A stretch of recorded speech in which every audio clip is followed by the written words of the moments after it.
bersama Kekal Bertenaga. Jom, jom. Extra Joss. Tahniah kepada Malaysia sebab berjaya bermain dan berjaya membanggakan kita semua rakyat Malaysia dalam game Malaysia lawan dengan Korea Selatan ni.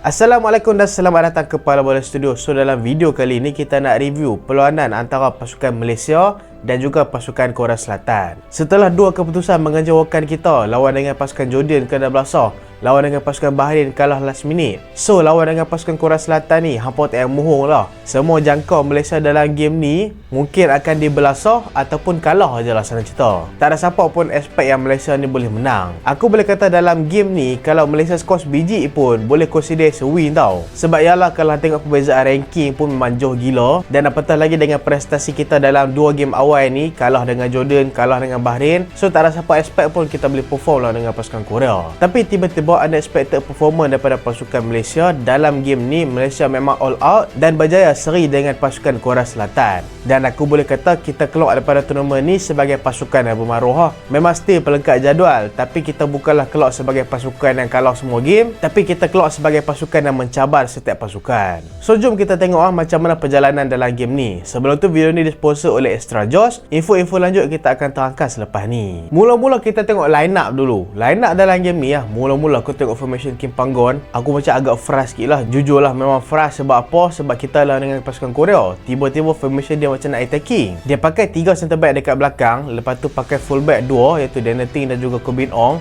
Lepas tu midfield pakai Stuart Wilkin dengan Brandon Gunn. Lepas tu front 3 pakai macam biasalah Arif Ahmad, Faisal Halim. Tapi yang menarik dia ada Darren Lock. Walaupun formation pemain ni mengecewakan aku, tapi pemilihan pemain aku memang syok gila tengok. Sebab apa? Sebab aku tengok Daniel Ting main. Sebab aku ni antara peminat Daniel Ting tau. Sebab aku tengok permainan dia memang cukup-cukup bagus. Dan yang paling aku happy bila Darren Lock start. So waktu ni aku rasa macam excited gila Darren Lock start. Mungkin boleh bagi something dekat pasukan Malaysia.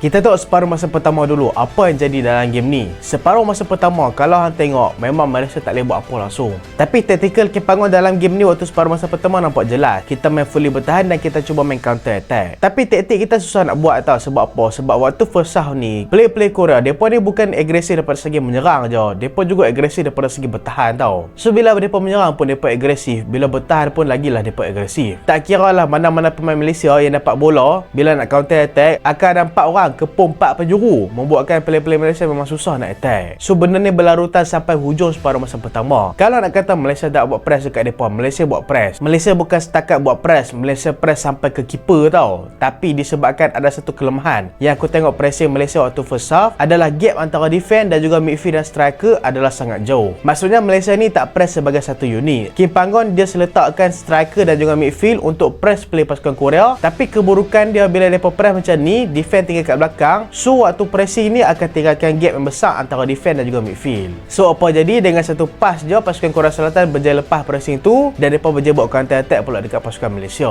So berapa kali waktu separuh masa pertama Malaysia dihukum dengan benda-benda macam tu. Tapi memang kredit patut diberikan dekat barisan defender pasukan Malaysia, Daniel Ting, Syahrul Saad, Dion Kul, Dominic Tan, Corbin Ong, Shihan Azmi sekali. Depa ni lah menjadi antara punca pasukan Korea Selatan gagal untuk skor waktu first half, melainkan gol waktu corner tu lah. Tapi lain-lain sebelum tu banyak gila chance depa untuk skor, tapi defend pasukan Malaysia memang solid dalam game ni. Berapa kali juga Korea try, lala kali dapat juga gol. Shihan dasih bola tu tapi bola tu dah masuk dah. So separuh masa pertama berakhir dengan kedudukan 1-0. Yang aku rasa sebenarnya tak adalah teruk, okey juga. Sebab kita lawan Korea dan kita boleh bertahan dengan cukup bagus. Tapi waktu first half attacking kita boleh kata sangat-sangat tumpul.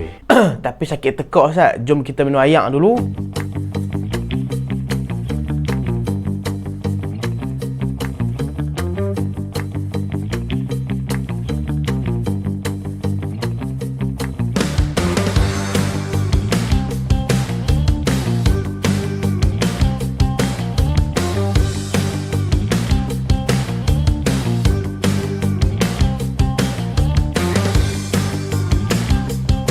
Jom kita minum Extra Joss Active. Bismillahirrahmanirrahim. Baca doa dulu. Bismillah.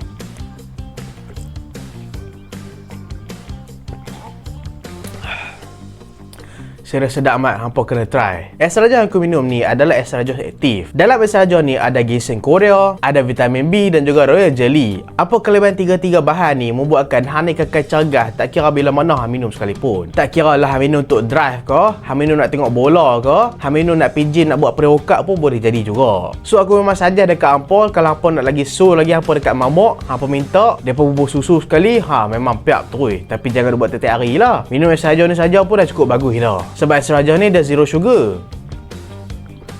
Memang sedap. So kalau hampa nak dapatkan stok-stok es Rajos, hampa boleh dapatkan dekat stok-stok berdekatan dengan hampa, ataupun hampa boleh tekan je dekat link dekat description kat bawah untuk dapatkan stok-stok es Rajos untuk hampa semua. Senang, bancur kat rumah pun boleh juga. Masuk balik dalam video. Okay, today we fight for Malaysia. John the Joss. John the Joss. Harimau. Joss.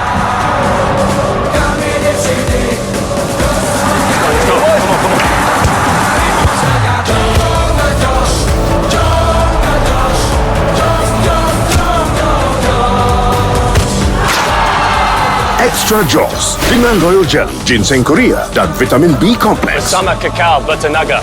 John the Joss. Extra Joss. Kita tengok separuh masa kedua pula. Separuh masa kedua, aku boleh kata Kim Panggon ni dia study lah taktikal kelemahan dia waktu separuh masa pertama. Sebab separuh masa pertama kan aku kata tadi gap antara midfield dan juga defense ni jauh. So pasukan Korea Selatan mereka boleh buat counter attack dengan split second je. Tapi separuh masa kedua, pasukan Malaysia press as a unit tau perbezaan dia.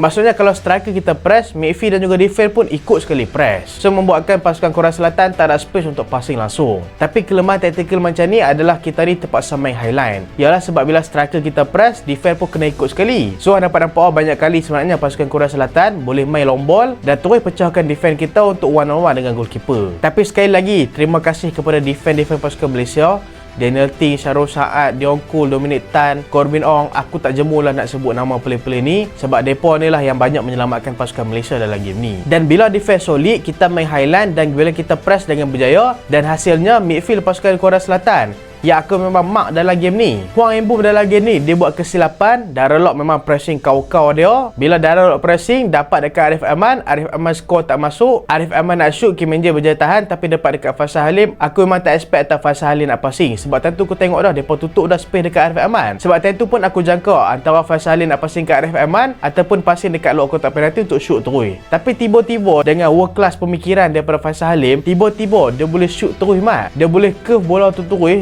Defense pasukan Korea, keeper, aku boleh kata semua tak expect bola tu. Hantar ke tengah semula Faisal, akhirnya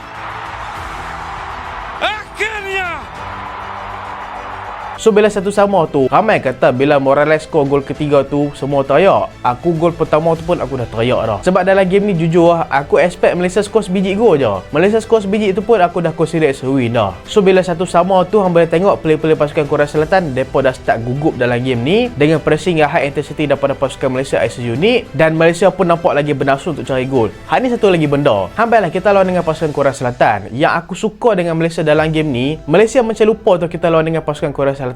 Sepatutnya kalau logik lah kan, bila Malaysia dah skor sebiji tu, depa ni akan main bertahan lah kan. Tapi tiba-tiba bila kita skor sebiji tu, kita lagi go untuk dapatkan gol tau. Dan disebabkan kita go untuk dapatkan gol tu lah berlaku kegasaran dengan Arif Ahmad dalam kotak penalti, dan tu memang ada kontak lah. Kawan tu sepak kaki Arif Ahmad, memang kena nampak kontak, dan Arif Ahmad berjaya sempurnakan penalti tu dengan sangat-sangat tenang. Walaupun goalkeeper Korea tu sempat psycho dia, tapi boleh juga Arif Ahmad skor dengan tenang. Dia gunakan pengalaman dia dekat Asia sebelum ni. Malaysia di hadapan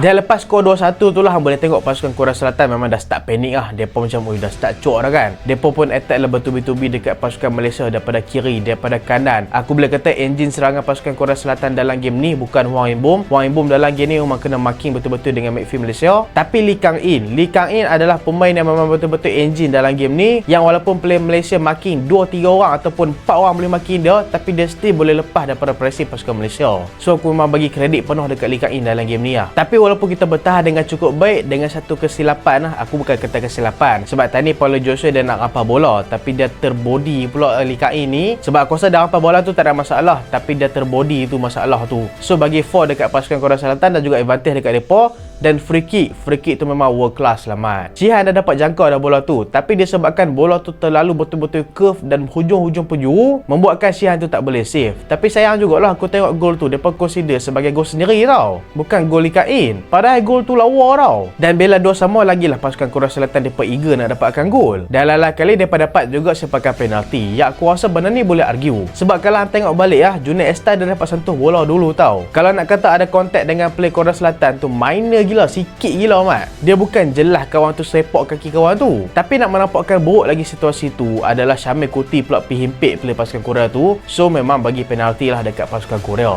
Dan Son Heung-min walaupun dalam game ni dia agak tenggelam, tapi dia boleh skor juga dalam game ni. Setakat lah performance Son kalau dalam Korea Selatan dalam Piala ASEAN ya, aku rasa agak mengecewakan juga sebenarnya tau. Tak ada teruk sangat, tapi still lah nampak dia macam tenggelam sikit. Waktu ni jujur walaupun keputusan 3-2, tapi aku still bangga dengan performa pasukan Malaysia. Aku tak expect pun Malaysia untuk gol, untuk dapatkan gol lagi. Aku lagi expect Malaysia untuk bertahan supaya tak kena 4-2. So boleh kata kalau kalah 3-2 tu nampak lagi kemas kan. Tapi tiba-tiba dalam game ni aku tak tahu lah Malaysia ni dirasuk apa. Depa gol juga untuk dapatkan gol. Masukkan player macam Paulo Josue dan juga Romain Morales. Mula-mula sekali aku jujur minit 70 Kim Panggon keluar kendaraan lock, aku rasa macam nak mengamuk tau. Sebab masukkan Paulo Josue, aku takut taktikal jadi macam sebelum ni. Tapi game ni Kim Panggon cerdik aku boleh kata dia memang dah belajar daripada kesilapan Dia masukkan Paulo Josue dalam game ni memang pressing world class Aku memang puji kerajanan Paulo Josue dalam game ni. Dia tak macam game sebelum ni, yang mana dalam game ni dia pun tolong pressing sama. Dia pun cuba samakan energi dia macam Darren Lock. Dan Romain Morales pun masuk dalam game ni dan berjaya skor pula dalam game ni. Yang bagi aku memang tak expect lah gol tu.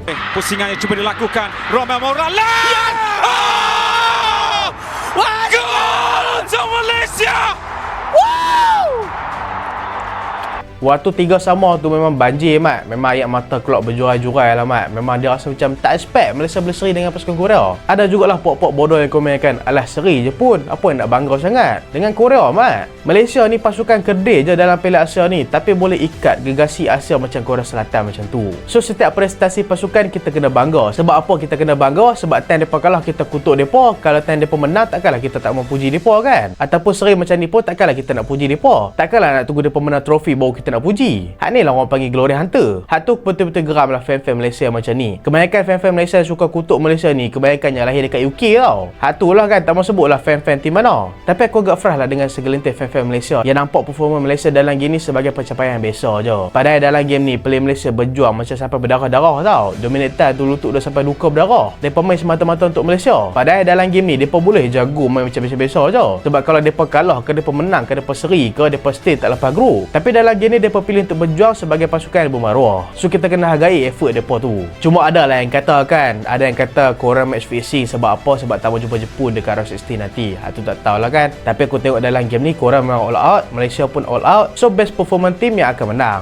Tapi dua-dua seri pun boleh kata okey. Kita nak tengok pemain patut dipuji dalam game ni Dalam game ni aku asingkan defender dan juga play lain. Dalam game ni aku nak puji pemain macam Daniel Ting. Daniel Ting dalam game ni unexpected performance daripada dia sebab dia main dekat right back. Macam kita tahu lah dia ni selalu main dekat left back. Tapi Daniel Ting dalam game ni memang performance dia memang bagus. Dia boleh kunci Son Heung-min tau. Son Heung-min memang mati akal jumpa dia. Dia pandai baca gerakan Son dan dia berjaya makan pergerakan Son. Cuba balik mandi tu cek poket ada Son ke tak. Barisan defender pasukan Malaysia Dion Koo, Syarul Saad dan juga Dominic Tan. Aku boleh kata antara tiga player ni aku paling nak puji Dominic Tan. Dominic Tan dalam game ni memang patut dipuji. Antara tiga player ni dia yang paling the best performance dalam game ni. Yang kedua adalah Syarul Saad. Dalam game ni dia tunjukkan pasal apa dia dapat gelaran badak. Memang dia solid betul-betul dalam game ni. Dan Dion Koo dia memang penting daripada segi progressing ball. Dia juga bantu daripada segi serangan. Corbin Ong walaupun daripada segi bertahan dia ni banyak juga buat mistake, tapi dia ni selalu menang aerial duel yang bagi advantage dekat serangan pasukan Malaysia.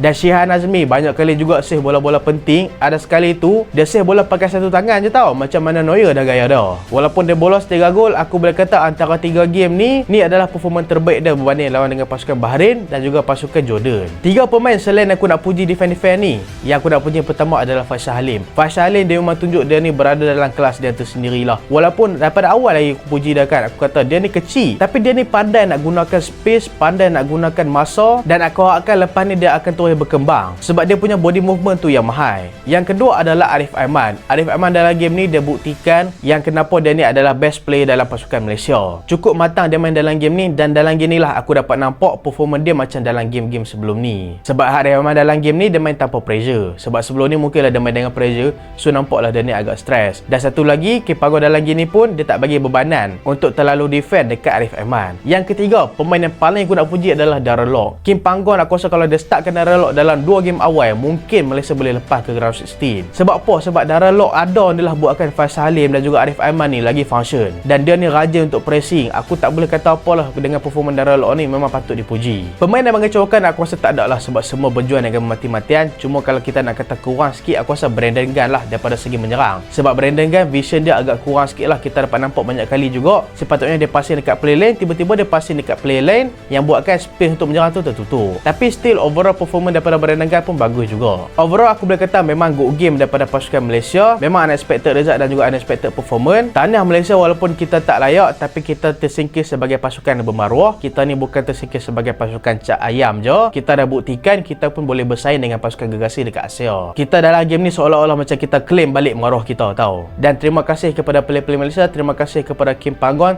terima kasih kepada semua barisan kejurulatihan. Walaupun performance dalam 2 game awal sangat-sangat mengecewakan, tapi aku still percaya dengan progression yang Kim Panggon buat. Aku bukan cakap sebab kita seri dengan pasukan Korea Selatan. Sebelum masuk dalam game ni pun, kalau kalah sekalipun, aku still percaya dengan progression Kim Panggon. Sebab aku percaya yang Kim Panggon dalam tournament ni dia bukan tak bagus, tapi just overthinking je. So itulah video kali ni. Hampa boleh dapatkan Extra Joss dekat store-store berdekatan dekat hampa, ataupun boleh dapat dekat kedai-kedai makan. Confirm ada punya. Ataupun kalau hampa nak dapatkan secara online, hampa boleh tekan dekat link description kat bawah, okey? Sebab apa? Sebab Extra Joss ni sedap, zero sugar dan juga semestinya halal. Jom ngejos dengan Extra Joss.